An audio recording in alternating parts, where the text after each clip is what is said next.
Cindy, it's a thrill to have you here. I think you're a hero. I think what you did a couple, yeah.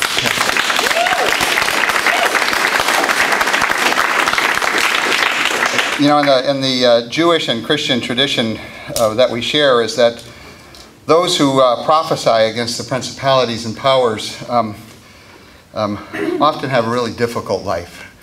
And they often have struggle with a great deal of loneliness. Dorothy Day wrote a wonderful book called The Long Loneliness. And there's always a cost. There's always a cost to love. And when Cindy refused to take it as normal that her son died in a useless cause, and when she told the truth, she moved into the realm of prophecy. And then when she set up that tent, she became absolutely heroic. But she also became a target. And I don't know the intimacies of your life, but what I do know about prophets is that they always bear a cost on our behalf. And I think that's who we have with us tonight. I think Cindy has probably gone through a million changes and will go through a million more. But she's still here. And I'm an author, and it's my honor, my privilege to introduce our guest tonight. Last night, I introduced our guest before Occupy Everett. And in doing so, I compared her to the superhero community, because a common thread in superheroic literature is the concept of avenging lost loved ones. Batman avenging the deaths of his parents, Spider-Man avenging the deaths of his uncle, Daredevil avenging the deaths of his father, and even though the Punisher is technically an anti-hero because he kills his enemies, he's avenging the loss of his family. Now, I was pleasantly surprised because the reaction was amiable. I think the worst someone said was, "Oh, your introduction was amusing," quote unquote. Because we all know how functionally illiterate America is. All too many Americans don't read, and their only concept of the superhero is Adam West doing the Batusi in 1966. Now, fortunately, the Occupy Everett crowd was literate enough, intellectual enough to grasp, to understand what I was saying. But I am so very pleased to introduce our guest tonight, our real Avenger, Cindy Sheehan.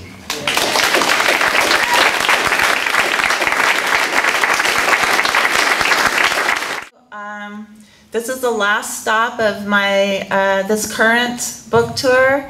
I called it my Cascadia tour. I started in Eugene. I went to Portland, Salem. Last night was Everett, and tonight is Seattle. And I don't know how many times I've been here, but I recognize a lot of you. I know a lot of you. I've worked with a lot of you, and so it's always just a pleasure for me to be back in the Northwest, especially Portland and Seattle is always really good to me. And so I feel like, you know, it's part of my family, part of my home. And it is a lonely life that I lead, but it's also a hard life. And I was saying last night, I can't say that, what I was saying last night, because this is a church and I was in a coffee house last night. It's a church basement. It's a church basement. So what I was saying was, like, it's not like I wake up every morning and have to climb out of a shithole. You know, my whole life is in a shithole. Part of it is, definitely, but, you know, I guess we just have, when a tragedy happens, like what happened to me, and my son was killed, I found out 9 o'clock on Sunday night. I didn't sleep that whole night. In fact, I don't think I fell asleep till Tuesday. And we had this house full of people, and Tuesday, people were recognizing that I needed to sleep. So they kept on giving me, here, Cindy, this will help you sleep. Okay. And I'd wash it down with a beer. Here, Cindy, this will help you sleep. Okay. And finally, I knocked out for a few hours. I woke up and puked and then, went forward. But like I was sitting on the porch swing at 6 o'clock in the morning Monday, and I was sitting there, and I was watching the sun come up, and I was watching people get ready for work, and I was watching people go to work. I was watching people water their lawns, and I was like, how the fuck can you be doing this when my son is dead? How dare the sun even come up that day when my son was dead? But guess what? It's come up every day since my son was killed. And I wake up every day, and I get out of bed, and my first thought is, how can I make this day count? How can I make the world a little bit better place because I woke up today? One of these days, that's not going to happen. I won't wake up. But every day that I do, to me, there's only one way to go. And that's forward. And Martin Luther King Jr. said, I can see the mountaintop. I might not get there in my lifetime. And he didn't. And many people have been struggling for peace and social justice, haven't gotten to the mountaintop. We might not get to the mountaintop, but by our lives, we'll be closer. Humanity will be closer to the mountaintop. So, life is a struggle. I'm not the only one that struggles. I'm not the only one that struggles with bills or relationships or, the day-to-day that everybody struggles through life. Everybody has something they're struggling with. And so our jobs, I think, as activists is to not only make sure we take care of ourselves, but make sure we take care of people in our community. And make sure that they, recognize that our struggle isn't a sprint. It's a marathon. And I saw Rich running up and down the stairs. If I had this job, I wouldn't have to belong to the gym. I would be in good shape. So anyway, that's just doesn't have anything to do with my book, the reason that I'm here. But I just thought, I'd say, people, their first question is, how do you do it? How do you do it? How do you keep doing it with all the attacks and everything? Well, after you survive bearing a child, nothing else is bad. It's like, I've told people, you think it hurts me that you're calling me a name? What? Sticks and stones. It's not. You have to just put everything in perspective. So anyway, I'm going to do some commercials before I start to talk about my book. My voice is going a little bit. I have a radio show called Cindy Sheehan Soapbox. Many of you are on my list. I know that. Thank you, Doralee. And I am here to sell books, make a little bit of money. I was doing my work today, and I use PayPal. I don't really like PayPal, but I got a notice from PayPal today that they that the IRS seized my PayPal account. Yeah. I know. And so I was a war tax resistor, and now since I've been in federal court with the U.S. Attorney and the IRS, who, this government killed my son in an illegal and immoral war, took something precious away from me, right, for lies. And, since then, things haven't gotten much better.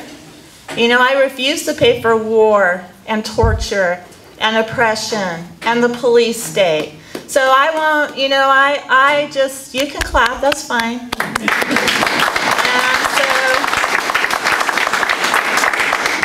so I've been summoned. I had a hearing in federal court, the Ninth Circuit, and my judge was very sympathetic. after my attorney went on and on about why I don't pay taxes, the magistrate looks in my face, in my eyes, and says, it seems like a very civilized response to something very uncivilized. And so I was like, what? Did I just hear that right? The first federal official that ever showed understanding for why I do what I do. I was very touched. I started to cry after he said that. And so anyway, it's so funny because I got my PayPal account seized today, and I think there was about $12 in it. So I don't know how much more they can pay for with $12. In fact, I bet it costs them way more to file that lien or that levy against my PayPal than they actually got from PayPal. And my attorney said, it's probably a good thing because they're going to searching for assets, and I've told them over and over again I don't have any. I don't have an offshore account in the Cayman Islands with millions of dollars in it. It just doesn't exist. And so he says, it's probably good that they did that. And they found out you had $12. So they probably won't keep doing it because, they're going to eventually get the idea that you don't have any money. And so anyway, that's one of the things that I've done is become a war tax refuser.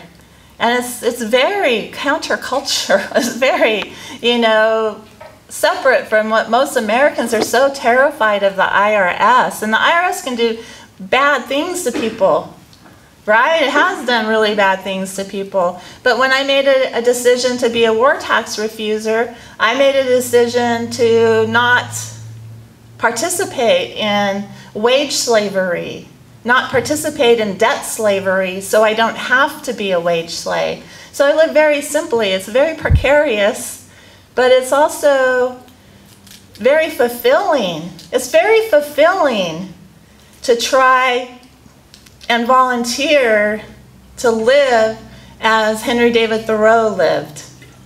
Very, very simply. So on that, I guess I'm going to have to be going to mostly a cash basis without a PayPal thing. So this is my first book. I only have 3 of these left. This is my last stop.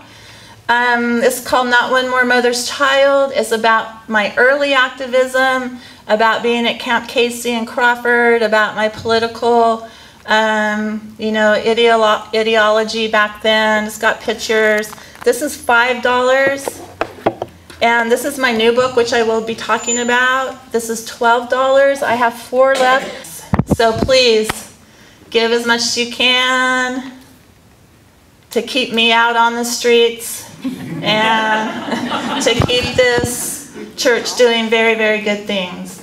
I do have one more case in federal court besides my IRS issues. In February 25th, Vandenberg Air Force Base launched a ICBM Minuteman test missile, and many of us went down to protest that. And it was the first such launch in a long, long time. And some of us wanted to go onto the base to deliver a letter to the base commander, demanding that she cancel the launch. And so we were arrested and we were detained in handcuffs in the back of a van for hours. Daniel Ellsberg was with me. Father Louis Vitale was with me, Franciscan priest who's a wonderful person. He's been arrested at Vandenberg, I don't know, dozens of times. He's been arrested hundreds of times, especially at the School of Americas, which, did you hear the good news today? Yeah. Ecuador is going to stop sending people to the School of Americas. So, yay! Yes, very, very good news. Very good news. Somebody asked me about Daniel Ortega the other day. I said, well, he still has people being trained at the School of Assassins. And he's not as left-wing as people thought he would be. But if you send people to train to be assassins and bring them back to your country, you know, they're potentially there to put a check on the leadership, right? Mm-hmm. That's what they do. So anyway, we got arrested. We have to go to Santa Barbara October 17th. We've all been arraigned already. Our trial's October 17th. There's some significant penalties we could pay. You know, like 6 months in jail, up to a $2,500 fine, 5 years of federal probation. But the worst thing is I had to do is sign a promise that I wouldn't get in trouble until the hearing in October, and that really dampers my plans. That really puts a damper on my plans. So not only is Vandenberg known for nuclear launches, test missiles, and things like that, but they're also very involved in the drone program. And so they actually launch the satellites into space, and the satellites are for the intelligence and to give the coordinates for the pilots. I call it, oh gosh, what did I call that? Sleigh station. You know, they're playing Sleigh Station because they're piloting it from remotely. So anyway, in October, after the hearing, we're going to start doing backcountry actions onto Vandenberg. And that Vandenberg's huge. It's on the ocean. It's actually on sacred Chumash land where they can't get to their sacred sites. The military stops them from getting to their sacred sites. So we're gonna, every time somebody goes onto Vandenberg and they don't know who it is or where they are, all operations stop. So that's our goal, is to stop all operations as often whenever we can do it. So anyway, that'll be after the trial anyway. So I don't really actually think that I am breaking any laws or causing any trouble. You know, how can they be after me for $12? GE has all these profits off of war, and they don't pay taxes. They get a refund. Yes. They get like their last refund in 2010 was $3 billion. You know, Bank of America doesn't pay taxes. None of these corporations pay. If they pay taxes, they don't pay their fair share of taxes. You know, they have all these loopholes. But they take $12 from me. You know, to me, that's just amazing.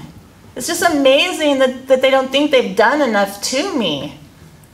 That now they're gonna like seize all of my accounts and things like that. They go after the wrong people. You know, the Obama administration has been systematically protecting the Bush administration. Yes. Any lawsuit that anybody files against the Bush administration is fought vigorously by Obama's DOJ. The same people that are persecuting me in the IRS and in this case in Vandenberg. So it's just amazing to me. So let me talk about my book. This book is called Revolution, a Love Story. And I wrote it about Hugo Chavez, Venezuela, and the Bolivarian Revolution. And I see the Bolivarian Revolution as a socialist revolution that has greatly improved the lives of the people of Venezuela. Yep. Vastly improved their lives. From having, you know, no access to education being free, to women 40, 50, well, people 40, 50, 60, 70 years old who never could read, they're learning to read. You know, Chavez made education his first priority back in 1999 because he said an educated citizenry is an involved citizenry. It's an engaged citizenry. What's happening to education here in the United States? They're making it harder and harder to access it. And, you know, they want to privatize education, and they want to make universities so expensive that most of us can't afford it without becoming lifelong debt slaves. You know, education is a right. It's not a privilege for the 1%. It's a right for everybody. And here we are, children, and our brothers and sisters and our spouses are going into these enormous debts to get an education. And what is the highest, the demographic that has the highest rate of unemployment right now? PhDs and people with PhDs and master's degrees.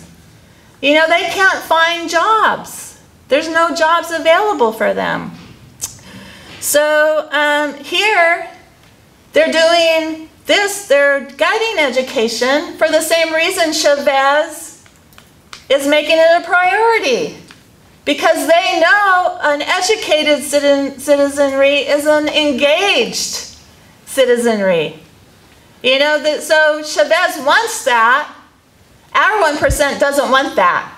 They don't want to have an education. You don't need an education to be a debt slave for the capitalists. You don't need an education to work until you die. That's going to be the new retirement age pretty soon. The day you die. Then you're welcome to retire the day you die. So, but in France, they proposed to put the retirement age from 60 to 62.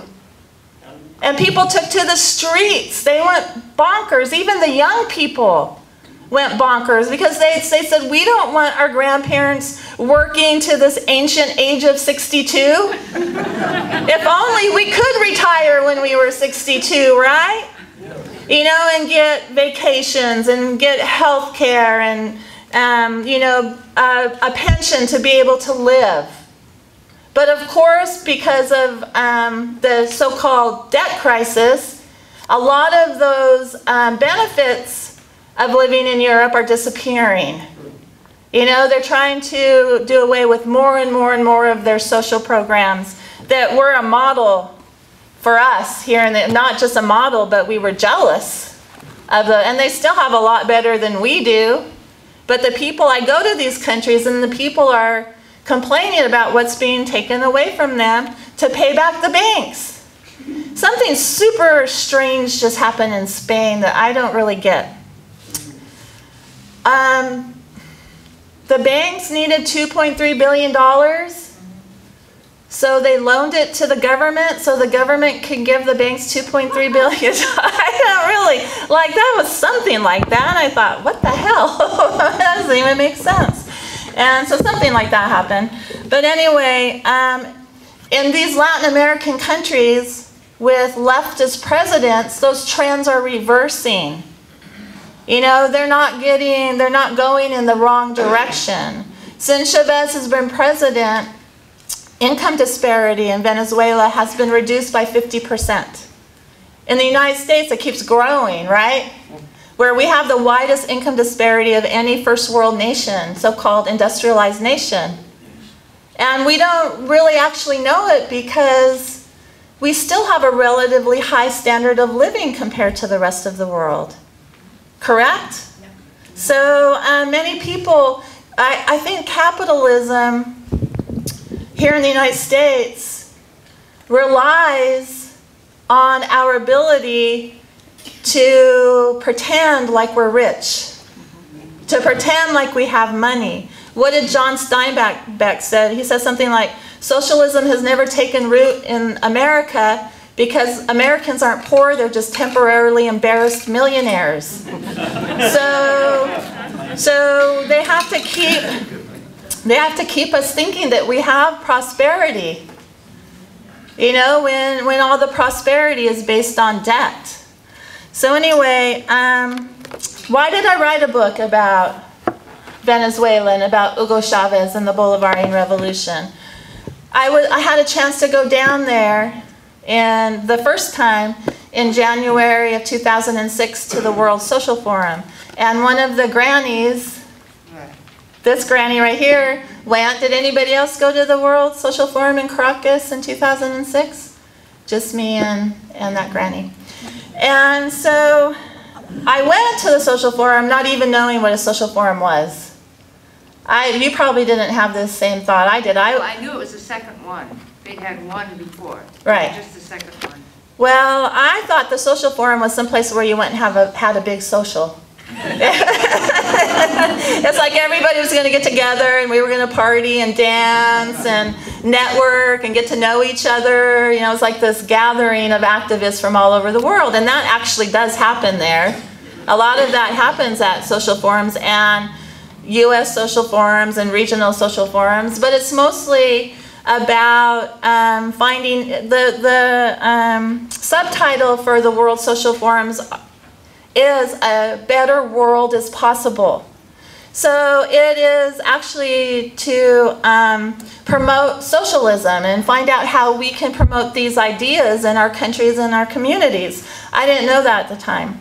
And so I was invited to meet with President Chavez several times. I was on his show, Allo Presidente, you know, the one that might go for 6 to 8 hours every Sunday. He just starts talking and never stops. Yeah, they call in, you know, they tell him we have a problem, and he's like, okay, well, here, minister, you go fix that problem, you fix this problem, and, you know, all this stuff. So I was on his show, Allo Presidente, which was an experience. And I met with him in Miraflores, the presidential palace. And that's the place where the 2002 coup attempt happened. If you have seen The Revolution Will Not Be Televised, then you know Miraflores and generally what it looks like. So I went to Miraflores, I met with him. You know, I met somebody who is something very important to me. He's very human. You know, he likes, when you're talking to him, he likes to make sure that you feel like you're the most important thing in the world. There's a great picture of him just recently. He's going through another presidential campaign. The elections are October 7th. There's a picture of him talking to a woman who's breastfeeding her baby. And he's touching her shoulder and looking in her eyes. You know, he's not like, oh my God, that's so dirty. You know? Oh my God, it's a boob. You know, he's just like he's got his hand on her shoulder, engaging with her, not with her boob. You know, so it's a beautiful picture. Someone who advocates for that, but. And then he always touches you to make sure. He doesn't touch you in inappropriate ways. He touches you in very appropriate ways. He's not a Catholic priest. And so I'm a recovering Catholic, so I can say that. I can say that. And so anyway, I got home back here. Sometimes I like to call this place we live "Da America" instead of America. And not anybody here.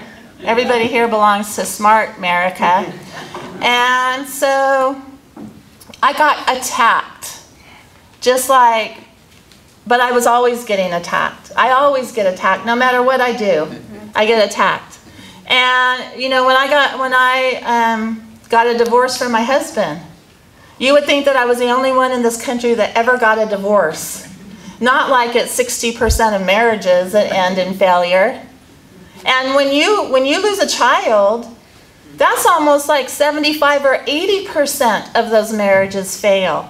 But when my husband, when we got divorced, you would have thought that I was, you know, Jezebel and the only person that ever got a divorce. And these people that were attacking me were probably divorced themselves. You know, we like to hold our you know, people in the limelight, we like to hold them to a completely different standard than we hold ourselves. You know, so anyway, I got attacked from the right, of course, but I also got attacked from the left for meeting with Chavez. They were saying that I met, you know, with a communist dictator, that, you know, the enemy of your enemy is not your friend, that kind of thing. And I did know that Hugo Chavez, about the only thing I knew about him was that he didn't like George Bush, and I didn't like George Bush. And so, you know, he said at the UN, remember, Chavez, he's like, "Ooh, this podium smells like sulfur. The devil must have spoken here." That was like the day before George Bush spoke the day before. So, I mean, that's inflammatory, but I like it. I like that style.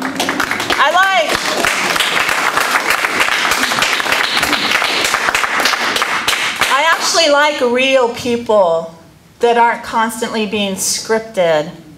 You know, people always say, "Oh, Obama is so smart, and he's smarter than George Bush." Well, you know, I have a 2-year-old grandson that's smarter than George Bush. But, you know, if you catch Obama off guard, he's not that smart. You know, he's not, like, articulate when you catch him off guard. Sometimes he is. But anyway, so I thought, wow, why are these people attacking me for meeting with President Chavez? So I started to research about him and the Bolivarian Revolution. And what I found out, I supported. I thought it was great. And I was like, why are you attacking me for somebody who is using the resources of his country to help the people of his country, and not the person who sits on the board of directors of Unical or Standard Oil or something like that? And not only that, but years ago, Robert Kennedy Jr. and somebody, his partner, I forget who his partner was, but someone we should all know the name of, put out a call to the heads of these oil companies and said, you know, the price of heating oil in the Northeast is exorbitant and poor people can't afford it. Will you sell us subsidized heating oil? Do you know what the only company that responded to that call was Citgo? And that's Venezuela's oil company's thing here in the United States. And so they're the only oil company that responded to that call. So he's using the wealth of his country to help people here in our country. You know, and so he's been thoroughly demonized by the elite corporate media, by our so-called leaders. The New York Times. Yeah, well, yeah. For overthrowing him when he was democratically elected. And New York Times said, no problem, let's overthrow him. I'm glad you got excited by my talk.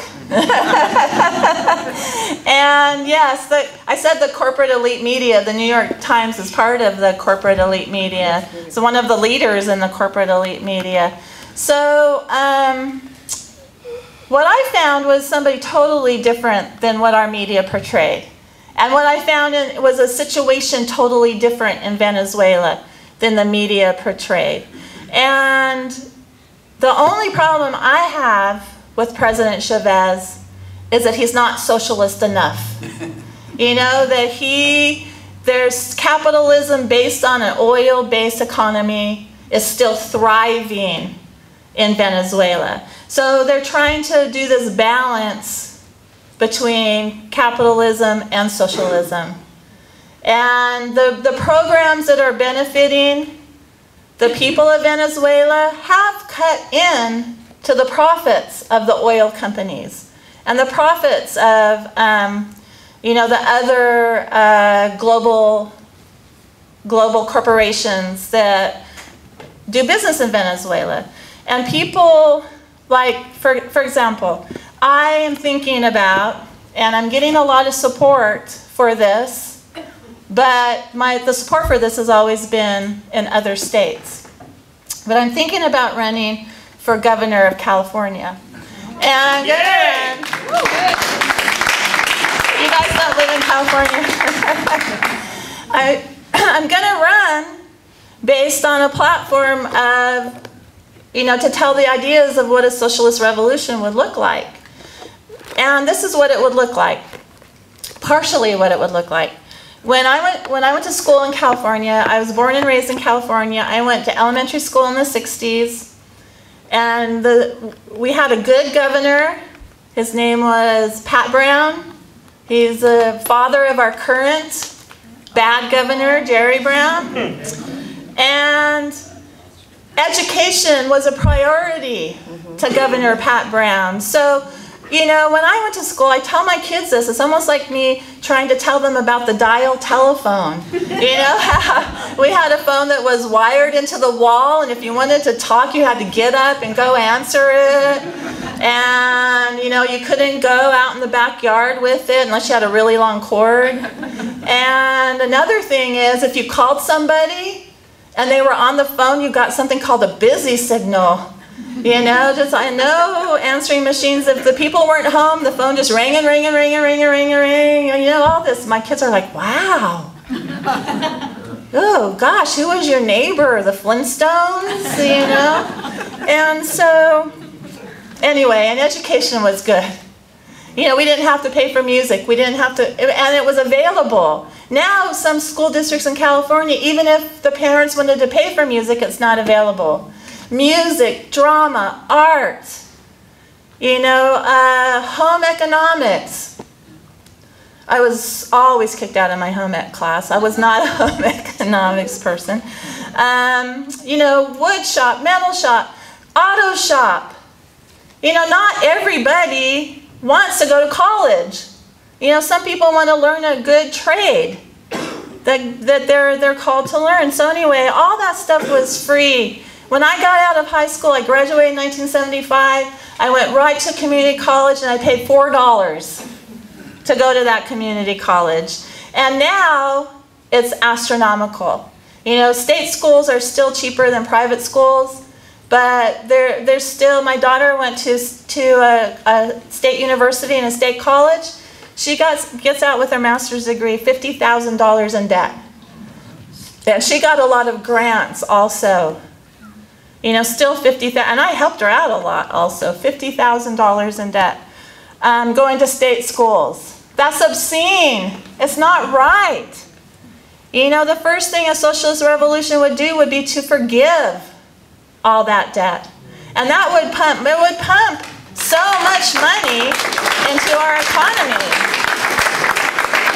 That's the most amount of debt, of any debt. How much money would be pumped into the economy if our young people didn't have to pay back their student loans? It's just amazing. 1 trillion. Yeah, 1 trillion. That's how much the debt is. I don't know how much the payments are. Yes. To pay for what what health care plan? Is anybody here getting free health care from the government? No. I certainly am not getting free health care. Well, veterans maybe are getting, and that's what we all need. You know what, if everybody had the same health care, better though, because they're taking money out of the VA.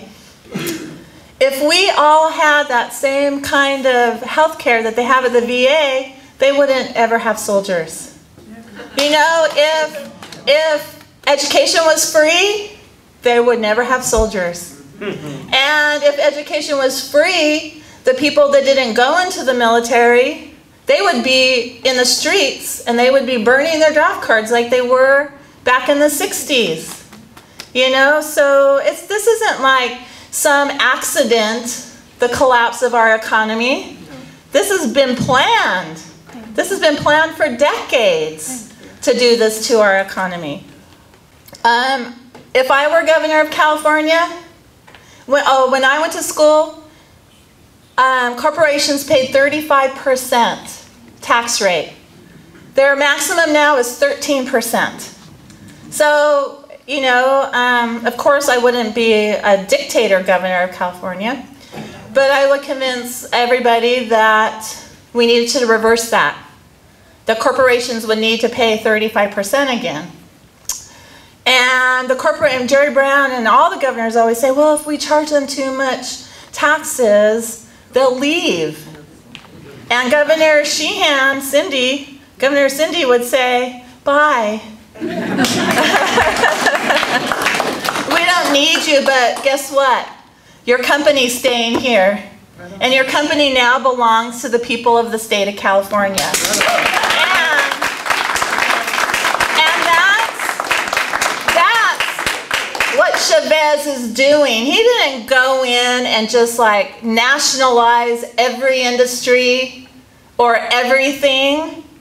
If the industries are screwing the people of Venezuela, that's what happens. We have a situation here in the United States where we have about 2 million homeless people. And that's families. That's comprised of a lot of families too, right? But we have 18 million empty housing units. Even if we housed everybody from baby to senior citizen in their own house, and we wouldn't even need to do that, because some families wouldn't want their babies in a different house than they are. We would have 16 million empty housing units. Our system is so heartless. So heartless when there's empty houses and people sleeping on the streets. What kind of heartless system is that? So Chavez has an opposite problem. They have a lot of homeless people, but they don't have enough houses. So they're identifying communities that need housing to be built. And the government is building those and either giving it to people for no interest loans, low interest loans, or they're subsidizing the down payments on these things.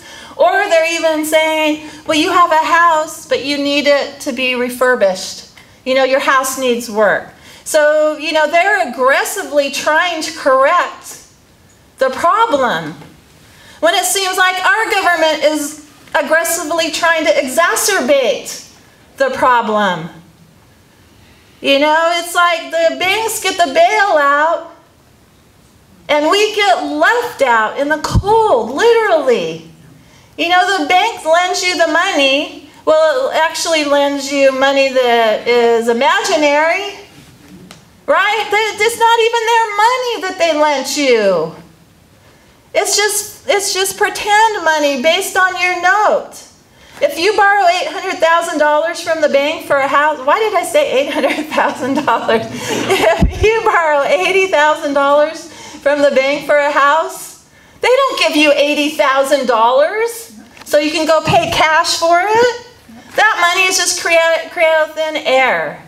So you, for some reason, you can't finish paying your house off, probably because you were given one of those predatory loans, you know, and all of a sudden you have your interest rate goes up and you can't afford the house payment anymore and your house isn't even worth anywhere near what you paid for it. Is this government going to say, well, housing is a right. You get to stay in that house because we recognize. No, they're going to say, you leave. It belongs to the bank, and they get to sell it for something they never even really owned. You know, so I guess I don't have to tell you how bad things are in this country, you know, with unemployment and foreclosures and student loans and all that kind of stuff. We all know that it's pretty bad, but it doesn't have to be this way. You know, now Hugo Chavez is doing this in Venezuela, and Venezuela has 26 million people. I was shocked. You guys only have 11 million people here? 7 million people? What did you guys tell me? 6 point something. In Washington. It's 6 million. 6 billion. 6.8. About 7 million people in Washington State? Wow. We have more than that in Los Angeles. You know, so California has about 40 million people. And I'm not sure that right now we could have a national socialist revolution, but I'm pretty sure we could community by community, state by state. You know, at least we can start getting out there and talking about the ideas, and that's what Hugo Chavez did. You know, he tried to overthrow the government of Carlos Andrés Perez that was oppressing the people, killing the people, literally putting them in mass graves that are still being discovered in Venezuela today. They tried to overthrow him militarily. It didn't work. So he went to prison for 3 years. And when he was in prison, his comrades, and he talked about this movement, this Bolivarian movement, and what it would look like. You know, based on the Cuban Revolution, based on other Latin American countries who tried land reform. They tried these socialist reforms, but were very rapidly either killed or deposed by the United States.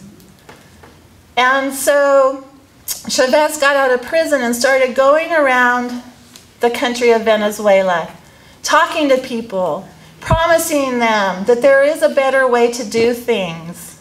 And they believed him and they trusted him, and he won overwhelmingly. And the first thing he did was something he promised, was rewrite the Constitution to make housing and health care and education, food, a human right. You know, to enshrine those as rights. Then they are, you know, in the Declaration of Human Rights, they are. And it's something that the U.S. is signed into because we're in the United Nations. You know, these things are rights, not privileges. But I think the most difficult thing we have to do in this country is convince everybody that they are rights. That they're not just privileges for the wealthy. So we have to tell people that because it's not their problem if they don't have health care, education, or housing. You know, usually it doesn't mean that that person is lazy. Usually that person is a very hard worker. It's a systemic problem. And that's what we have to convince people of if we want this change. If we want this change, we have to convince people that it is possible. You know, that people who have had generational wealth, that are, you know, making these terrible wages 400 or 500 times more than their workers, even if they have workers in the U.S. Usually their stuff is being built at $2 or $3 a day in some other country or in some free trade zone. You know, so we have to start resenting that, not worshiping it. You know, we have to start resenting that this wealth is being taken out of our communities, out of our families.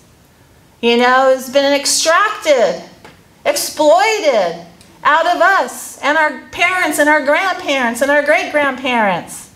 These people don't deserve our money, our stuff. They have our stuff and we need it back. Right? And they can provide it. They can provide it. So I wrote this book to inspire people. To first of all, dispel all the lies about Hugo Chavez and the Bolivarian Revolution.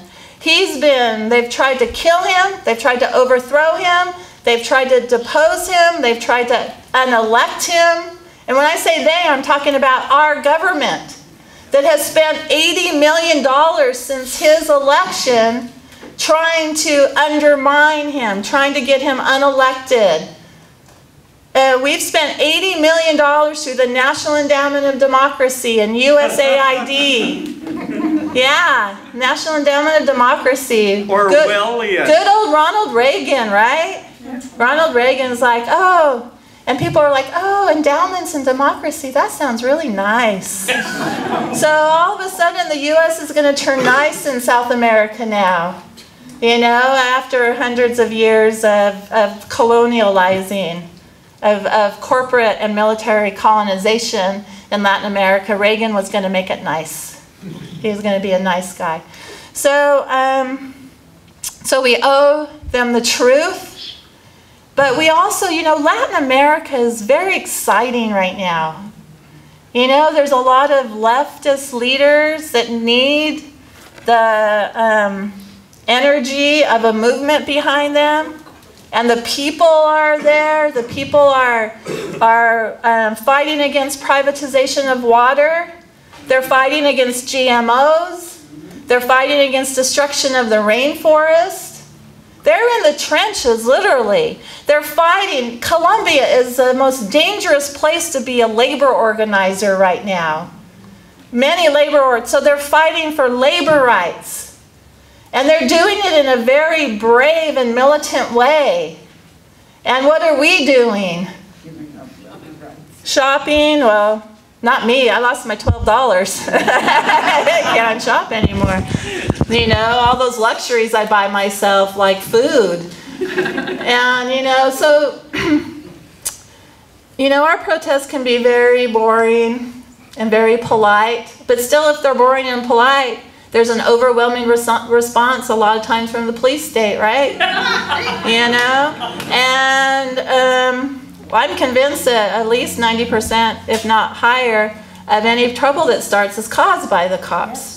You know, I always look at who dresses to come for a riot. Who's dressed for a riot? And it's usually not us with our beads and our, you know, our hats and our flip-flops. It's the cops that come dressed for a riot. Here, here. Yeah, so anyway, we owe these people our thanks, and we owe them solidarity, and we owe them to do better, to work harder, to not, you know, to not cooperate with this empire that is so destructive, so murderous, so wasteful. We have to stop cooperating with the system, and we have to start building, you know, systems and communities that work better for us. And do it, you know, do it in chunks. If we did this in chunks, even if we did it in 26 million chunks, you know, chunks that contain 26 million people like Venezuela, that would be about 12 chunks that we'd have to have in the US. But I think we could even do it smaller, in smaller chunks than that. And then once we get everybody organized in our communities, then we can overthrow the US government. Then we can install something that's more healthy for the world. Not just as we have to stop thinking that we're the most important people on the face of this earth. You know, we're only 300 million out of 7 billion. And we have to stop thinking that our shit don't stink, because it stinks really bad. You know, so while I'm taking Q&A, I would love to take some questions. When you first got started in your vigilance, it was over your son. I just was really interested to hear the story about that. Okay, yeah, the questions don't have to be about the book or about Venezuela, socialism, whatever. But he wanted to know about how I got started in activism and about the death of my son. So my son was killed in Iraq on April 4th, 2004. We were against the war. He was against the war. He didn't want to go. But he said that the sooner I go, Mom, the sooner I'll be coming home. And he was just there for a few days when he was killed and came home in a flag-draped coffin.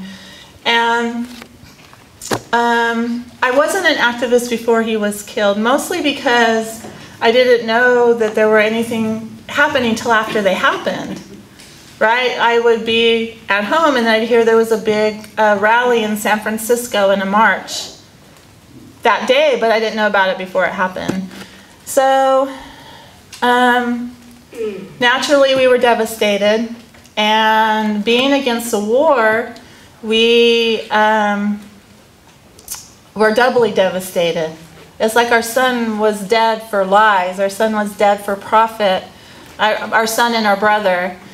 And I joined an organization called Military Families Speak Out. And I got my first speaking engagement was on July 4th, 2004, exactly 3 months after my son was killed. And I went to the Berkeley Fellowship of Unitarian Universalists, and I wasn't going to talk. I was just there to support other families who were going to talk. And it was close to me, so I just drove over there. And it was like, they asked me to speak, and it was like a floodgate. You know, I just started talking. I couldn't stop talking about the pain and the unnecessariness, is that a word, of Casey's death. And, you know, obviously I was very emotional at that point. And so I started talking on July 4th of 2004, and as you can tell, I haven't stopped talking since July 4th, 2004. There's been a lot of attempts to shut me up, but they haven't worked, and they're not going to work. What I was going to say is the first time I came to Seattle was June 16th, 2004, and we were invited to go meet with George Bush. We were invited with several, like 16 or 17 other families to meet with George Bush. And we were sitting there just really confused why we were asked to meet with George Bush in the first place. And Casey had been dead about 2.5 months. And so we decided that we weren't going to make like a big issue out of the war and out of how we felt about it at that point. And so George Bush came in after John McCain came in, by the way. John McCain was his opening act. John McCain was George Bush's opening act. We chatted with John McCain, and I asked John McCain, I said, "Senator, why did my son die?" And he said these exact words to me and then denied them later. He said, "Cindy, I'm afraid for nothing." Yeah, John McCain, Fort Lewis, Washington, June 16, 2004. I asked him why my son was dead. He said, "Cindy, I'm afraid for nothing." And so What is that? I was like, thanks for being honest, at least. And then, of course, when I became famous, he denied ever saying that. But he said it. And so George Bush comes in and he's like, "So who are we honoring here?"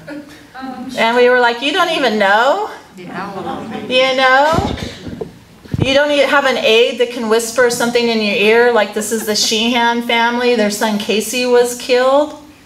And then he goes up to my oldest daughter, Casey's next oldest sibling, Carly, and he's shaking her hand and he goes, "I just want to say, I'm sorry for the death of your loved one." And Carly goes, "Yeah, so are we." And he goes, "I'm sure you are." And then he turned his back on Carly and just ignored her for the rest of the time. Then he came up to me and he called me Mom the whole time.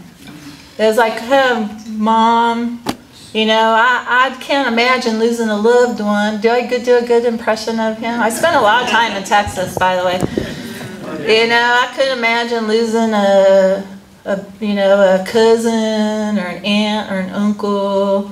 I wasn't going to let him go through how every way Casey could be related to me. And I stopped him and I said, "He's my son. You have children. Could you imagine losing one of them?" And I said, "Trust me, you don't want to go there." He goes, "You're right, I don't." So it was okay for other people to sacrifice their children, but, you know, he for sure as hell wasn't going to sacrifice. I don't blame, you know. Everybody's like, "Oh, you know, George Bush and Dick Cheney resisted the Vietnam War." How many of you resisted going to the Vietnam War? Well, good for you. Everybody should have resisted going to that stupid war. You know, but what I resent is sending other people to almost the exact same kind of situation that you know, not resisted, but dodged when they were of draft age. So anyway, yeah, that's about. And then August 3rd, 2005, I saw George Bush on TV. He said that the families of the loved ones can rest assured that their loved ones died for a noble cause. And he was there, like all the press was surrounding him, and I was waiting for one of the press to ask him what was a noble cause. And I was in California, and I was like, nobody asked him what the noble cause was, so I have a voice. I'm going to go to Crawford, Texas. I'm going to ask him what noble cause. And so fortunately, the very next day, I was scheduled to go to Dallas to the Veterans for Peace Convention that was in Dallas that year. And I was speaking on Friday, And so I thought Saturday I was going to rent a car and drive to Crawford, Texas by myself and just go wherever Crawford was. I had no idea at that point where, because Texas is a big state, where Crawford could be. And fortunately, it's only about 3 hours southwest of Dallas. And then by that time, everybody wanted to go with me. By the time Saturday came, the Veterans for Peace had like a mutiny. Everybody wanted to go, but they were like, well, you have to stay because we have our business meeting. You know, but some people just mutinied and went with me. So I went down there. I thought of it August 3rd. I was there August 6th. August 5th, Hadi Jawad from the Crawford Peace House, which I didn't even know existed until I said I was going there. He asked me, Cindy, what are you going to do if he won't meet with you? I said, I guess I'll just sit in the road and say I'm not going to move until he meets with me. And Hadi goes, this is exactly Hadi's words, wow, that's an action. And it turned out we had about 17,000 people come that summer. And about 5,000 Republicans came, about 17,000 other people. And tens of thousands of people around the country had vigils and solidarity actions. People around the world had vigils and solidarity actions. So, yeah, I think it was an action. I think that was the definition of an action. So, you had a question. Yeah. The Tea Party. But in answer to your question, the Tea Party, I believe, and I think I know, that the Tea Party did not revolutionize the Republican Party. What happened was the Tea Party was co-opted by neocon Republicans like Sarah Palin and Glenn Beck, you know, those kind of people. And so they were subsumed into the regular Republican Party. I think that the Democrats are as skillful as the Republicans of co-opting movements. And they skillfully co-opted the anti-war movement in 2005 and 2006. And they're presently trying to co-opt the Occupy movement as we speak. And I know many leading occupiers of Occupy Wall Street have been telling us that they're not going to protest at the DNC because they're pro-Obama and things like that. Well, we've realized that after 3 years that Obama is just a continuation of empire. I don't want to say he's like the continuation of Bush, because Bush was just a continuation of Clinton. Clinton was just a continuation of Reagan. And I'm not going to go all the way back to George Washington. You know, I think we probably could, as a group, we can name the presidents backwards. But what would it do? I think that the Democratic Party is pro-war. They're pro-1%. They're anti-worker. They're anti-family. So I believe, like the Socialist Alternative believes, is that we need a party filled with not just workers, but the working class. And their thing is, Wall Street has two parties, we need one of our own. And so I don't think, you know, everybody who tries to go into the Democratic Party and turn it to the left ends up in the right. Right? Or they end up in the middle, or they end up right of center. So I think, why do we, you know, it's like, well, let's vote for Obama again because, God damn it, one of these days it has to work. Well, a socialist alternative, but, you know, I call the people running this year Mitt Romney. Yay, Mitt Romney, 2012. You know, they have very little differences. And, you know, people say, well, what if McCain had won? What if McCain had won? Would we have bombed Libya? Would he have increased drone bombing by 500%? Would he have signed the NDAA? Would he have said that he has the right to execute anybody without a trial? Would he have executed people without a trial? Would he have passed a fascist health care law? Well, he would have done all those things, but so has Obama. Would he have persecuted Bradley Manning? Yes. Yes. As we say in Veterans for Peace, we only have one party. It's called War Party. Right. That's all. Next question. About the military and what we expect of the military. So we know that all the wars since World War II are not self-defense. We don't have to go over that. I think that we can agree that these wars are wrong and evil and they were fought for money and power and oil. I don't think it takes a genius to see that, and I know that our career military knows that. These are not defending us. These are not wars of self-defense. So I'm only giving this, this rant to lead up to the question. Now, the career military who knows that these wars stink, are they going to have the ignorance defense if they just really don't quite get it, and for whatever reason they really don't fully realize, or they're not allowing themselves to register that the wars are evil? You see what I'm saying? Or on the other hand, do they know that they're evil and they're doing them anyway? And that is really wrong.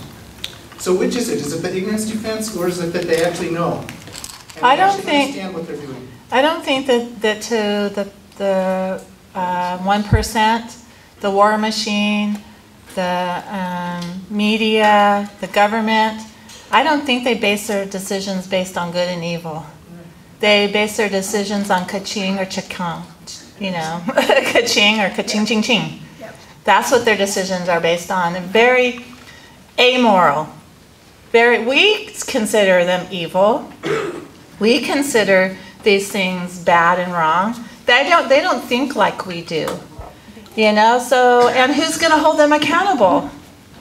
No one. You know, are they going to go on trial? Are, you know, the generals and the presidents and all these people are to even be able to plead the ignorance defense? No, and we know when we used to be a country of laws and a world community of laws, that, you know, the Nuremberg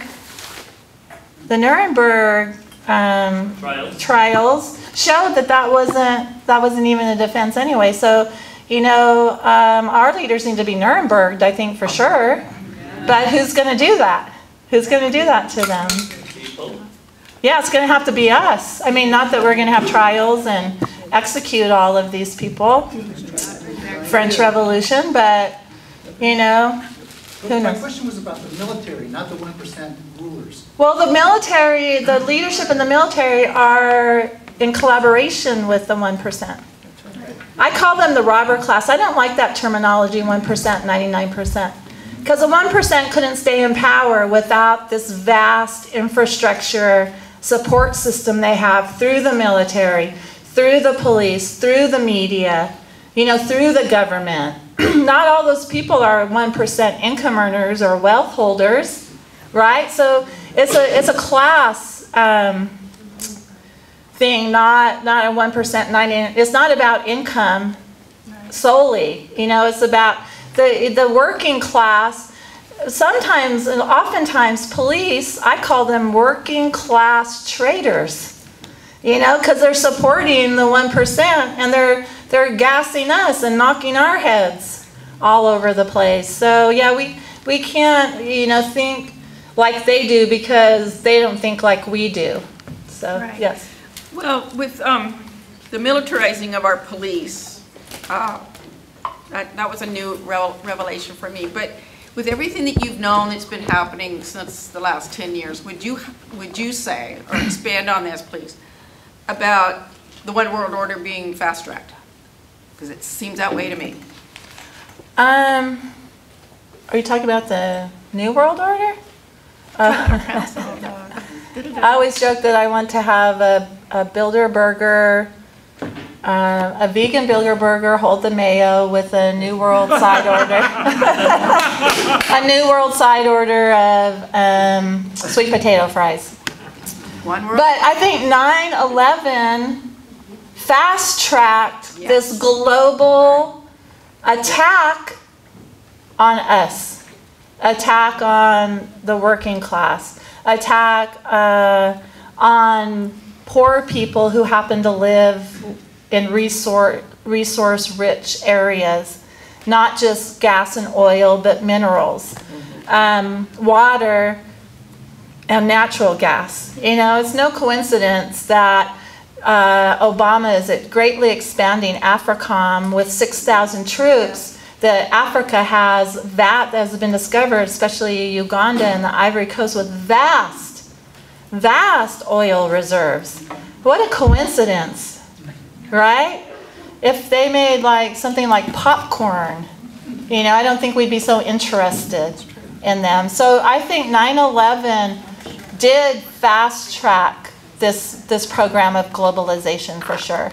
It did for sure. I know since I've been an activist and being arrested and being in protests, the police state here in the US has become freaking scary. So, so yeah, I agree. I think that it was a convenient, whatever happened on 9/11, they used it to get into these wars and other oppressions and austerity measures and things like that. It really was. Well, I think your bad governor of California said something very profound, which I didn't understand at the time in one of his early campaigns for president, which was a long time ago. He said the key is getting the money out of the system. And I think that's really true. You'll know all these decisions, you know, the people will never have any power as long as there's the amount of money there is in the political process, and that's the crux. You know, if you can't solve that, you'll never succeed. Well, yeah, I mean, he also just recently said that we have a $16 billion deficit and he's going to have to balance it off the backs of poor people. I lived in California for 12 years. Everything was wrong with Jerry Brown.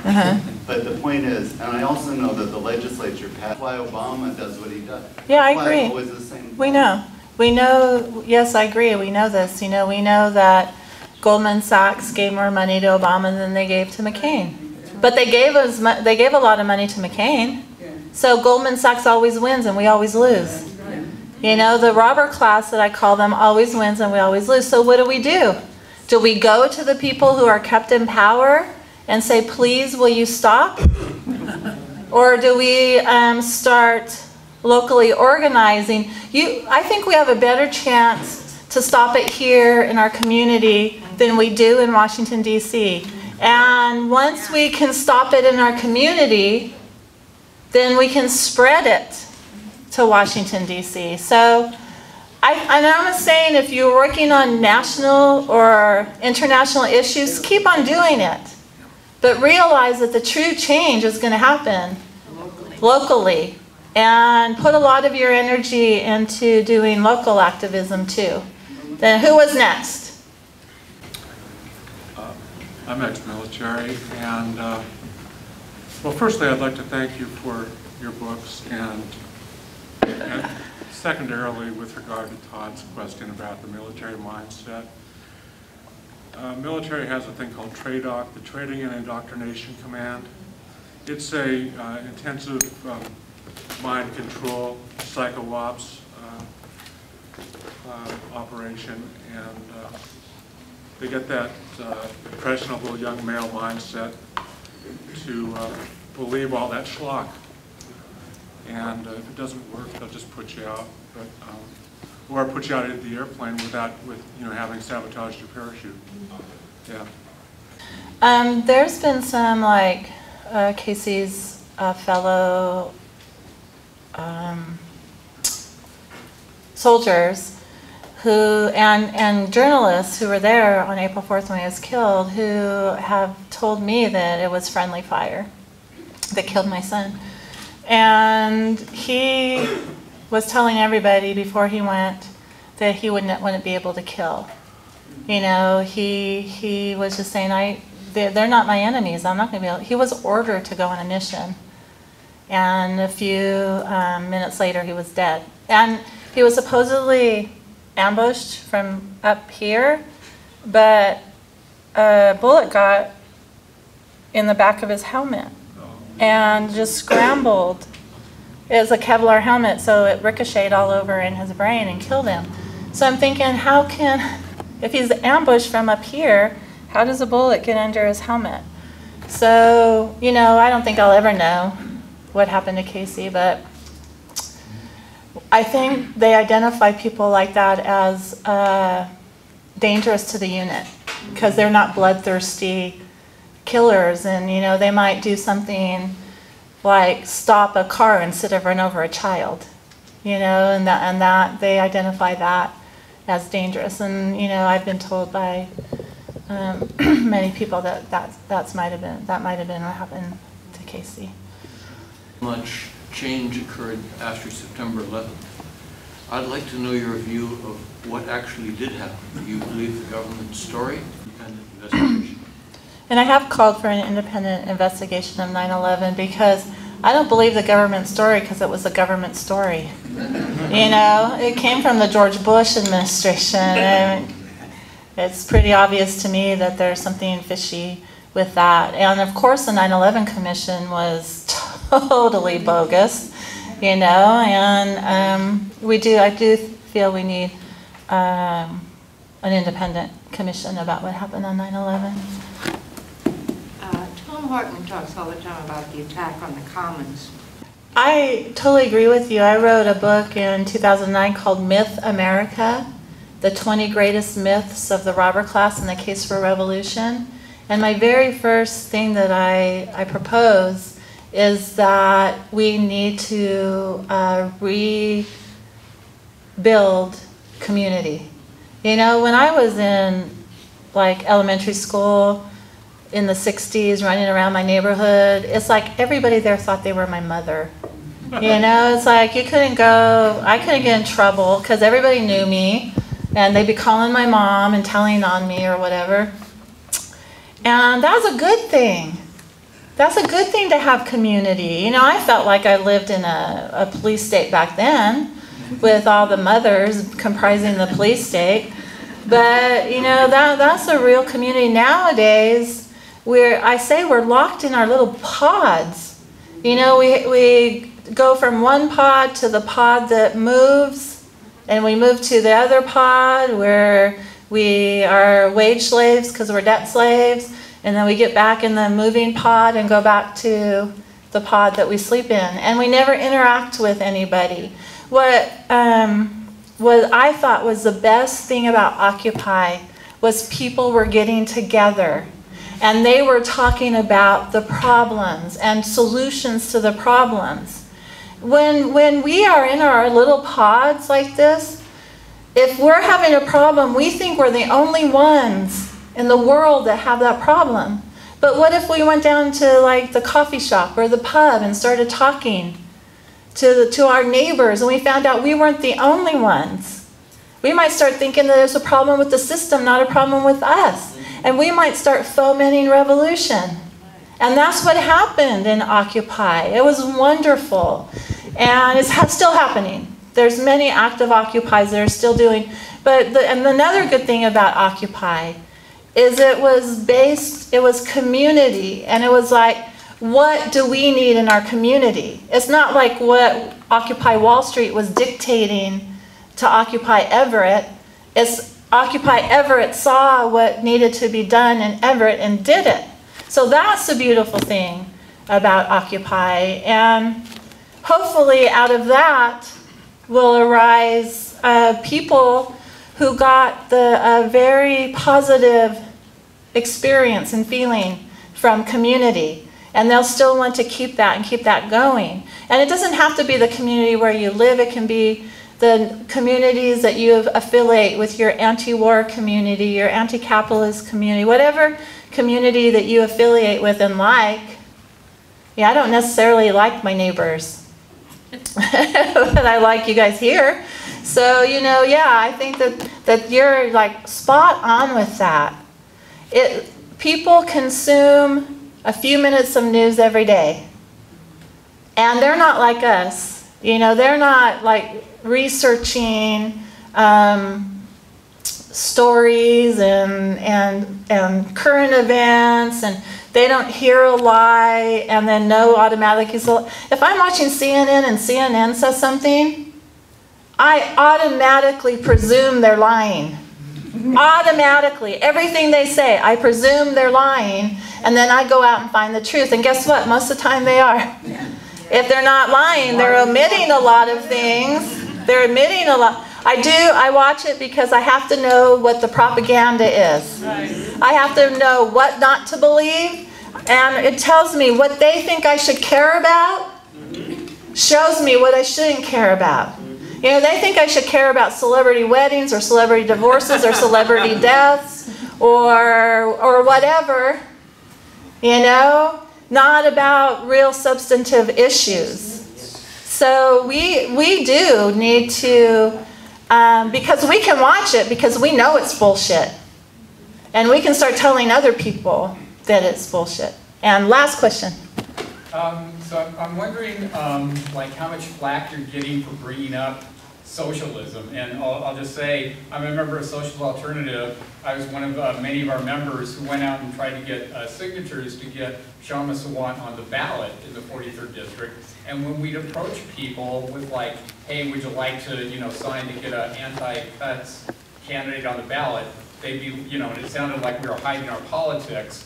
They'd be like, well, I'm not really sure, I'd want to find more out about it, and they wouldn't sign. When they come up and say, hey, would you like to get a socialist on the ballot, a lot of people are like, sure, yeah, I'll do that, and we're more open about it. So I'm kind of wondering, like, you know, what's your experience in that, and especially, like, is there like an age dichotomy with like acceptance or rejection of it?